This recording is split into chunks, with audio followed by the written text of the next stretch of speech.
Hello, welcome back everybody.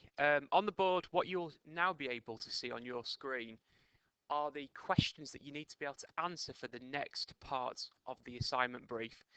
What we are looking at here is something that we call an economic boom. Okay, now in the last video, what we did, we explained that an economic boom is where the economy is performing extremely well. What it will mean is that incomes are increasing across the economy. There'll be lots and lots of jobs available for people because high demand for goods and services means that businesses are having to produce more and more output. And that will mean that businesses are making lots and lots of profits. Now, in this table, what you can see is what you're expected to write about. And you can see lots and lots of different factors that you've got to consider when we are in an economic boom. You've got to think about what will be happening to these different things in a boom, first of all. Will they increase? Will they decrease? And why will these different things be happening? You've then got to be thinking about how will these impact on Sainsbury's? Now that's really, really important that you can apply this theory to Sainsbury's as an organisation. Now what I've done here now is to give you something which should help you tremendously when it comes to answering these questions. Now what I need to do is to go through these different factors. Now GDP and incomes. Now in a boom, you've got to get across that GDP and incomes will both be increasing. In a boom, we have high levels of demand due to growing incomes and because of high levels of confidence in the economy. High profits and high demand will mean that businesses need to keep on producing more and more output to keep up with demand. This will therefore create lots of jobs and lead to high levels of incomes being generated. Now, demand. You will find that in an economic boom, because there are growing incomes across the economy, and because of high levels of confidence taking place across the country, and high levels of profits, there'll be high demand for goods and services. People will start to demand more holidays, buy more cars, buy more clothing, buy more and better food. So people start to buy more and more different goods and services. Now, what you tend to find with supply is that what will happen is in a boom, that people will change what they want to buy. So people start to demand more premium brands because people have got more cash in their pockets. So people start to buy more luxury products such as designer label clothes. They start to buy more new cars. They start to demand more luxurious holidays. They're moving away from cheaper products towards more products because of growing affluence across the economy. And all that means is people are wealthier than what they were before. Now the next one, availability and quality of labour. Now first of all, availability of labour is focusing on if we need to recruit more workers, can we get hold of them or not? Are there a big pool of unemployed people out there that we can give jobs to? The quality of labour is all about the people out there. Have they got the right skills and qualities that we're looking for to give these people jobs? Now, in a boom, because you've got high levels of GDP growth, it means that businesses are demanding more and more and more workers. This will therefore mean that the pool of unemployed people available is very, very low. Now, if you can't get hold of staff, what it will mean is that businesses will struggle to fulfill growing demand for goods and services. So what's happening here is businesses are putting out adverts for new staff, but they can't find them. There's not enough people out there to give jobs to. Now, what it's also probably going to mean is that because there's so few people unemployed, the only people that haven't got jobs that you can give jobs to will probably have low skills. They're probably going to be the people that businesses wouldn't normally want to give jobs to. So what this will mean is that it becomes more difficult to find good staff, but also it means the pool of people out there to give jobs to is very, very limited. Now, the next one is something that we call inflation. Now, inflation is where we have an increase in price levels over time. So if you think back to your childhood, think about what you would pay for a chocolate bar, a bag of crisps, a can of pop. Those things now will cost more than what they did back then. And this is what we mean by inflation. So products increasing in price over time. Now there are two different types of inflation. There's one that we call demand pull. Now this one should make perfect sense. If you've got growing demand for your goods and services, it will mean that businesses feel really, really confident that they can raise prices. Okay, so if you've got a queue of people around the block wanting to buy your products, then you can feel with good confidence that you can raise the prices for your products, and this will therefore create inflation. Now, cost push inflation is where business costs start to increase.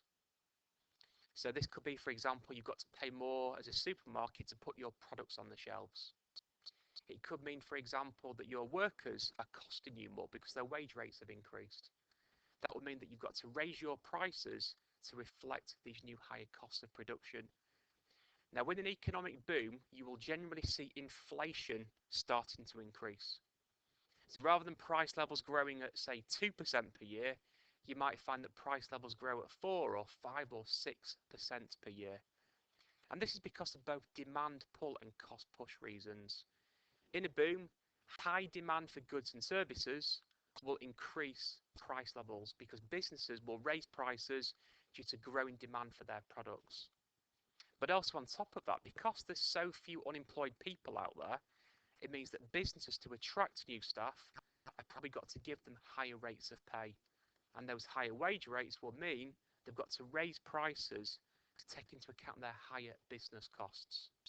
And on top of that as well, if you're a supermarket chain, you've probably got to be paying your suppliers more money for the products that you buy from them due to higher demand as well. So if you're a supermarket and you're paying more for your meat, your bread, your tins of baked beans, it means that you've got to raise your prices to take into account those higher costs that you've got. So this will be firms raising prices in order to remain profitable as a business. Now, the next one is something that we call availability of credit. Now, credit is people's ability to borrow money. This is people taking out loans, it's people taking out credit cards, people taking out mortgages and overdraft facilities. Now, what you'll find is that in boom periods, we have high levels of confidence. Because incomes are increasing and because unemployment's really, really low, banks feel really, really confident that people will be able to repay those loans. So because they're really confident people can repay those loans, it will mean that banks will be happy to lend money out to people. Okay, so there'll be more availability of credit for people, so people start to borrow more money. Now the next one is something that we call interest rates. The interest rate is the percentage cost of borrowing money, but also the percentage return available to savers. So say, for example, you took out a loan from the bank. The bank would lend you that money because they're going to make profit from you. The profit on that loan will be the interest rate. Now, what we tend to find is that in a boom, interest rates will start to increase. This is because what we're trying to do is to reduce inflation across the economy. When inflation is really, really high, it's really, really bad for people because it means as price levels increase, more and more things become less affordable for people to buy. So what our economy will try to do is to stop people spending too much money. So if interest rates were to increase, it means that borrowing money will start to become more expensive. And that should prevent people from taking out too many loans because of higher repayments they've got to make. But also, if people can get higher interest rates on savings, then people start to want to save more of their money than spend it. So that should hopefully bring down demand, which could hopefully bring down high inflation across the economy. Now, the next one is something called government policy. We're looking here at government spending and taxes. Now, what you tend to find is that in a boom, because you've got lots and lots of businesses making lots and lots of profits, and you've got people working and earning more and more money, the government is able to get more tax money in. So businesses will be paying more corporation tax, People, when they go to work, will be paying more income tax, and it means that shoppers will be paying more VAT because they're buying more goods and services. So you tend to find that in a boom, there'll be more tax revenue coming into the government. Now, governments also spend lots of money. They pay for your education, they pay for your hospitals, but what they also give people is a special type of benefits called job seekers allowance. And this is money that is made available to unemployed people. Now, in a boom, because you've got low levels of unemployment, there'll be less need to give out unemployment benefits. So that means the government might start to spend a little bit less money. Now, the next one is aspirations of customers. We've almost covered this above when we looked at demand. What we're looking for here is that people will start to buy more luxurious products when things are going well. So because people are earning more money, their aspirations start to increase. So in other words, their tastes start to become a bit more luxurious, and they start to buy higher end, more branded products, and they start to move away from more cheaper products across society. Now, the next word I've put down here is a substitute. When you think about a substitute, you've got to be thinking about competition. So the competition for Sainsbury's could be Asda and Morrisons and Sainsbury's, so rival supermarket chains. Now, the logic will be that in a boom, substitutes, some will do well, some will do less well. In a boom, for example, because people want more luxurious products, it means that more expensive supermarkets might start to do better. So this could be Waitrose and Co-op and Marks and Spencer's, which tend to produce more and sell more luxurious products. It could mean that rival supermarkets like Aldi and Lidl do less well because they sell more cheaper products and what we call inferior products. Now, the next word I've put down is complements. Now, think about a complement as something that you buy in joint demand. So if you were to buy an Xbox games console, you would need a game to go with it.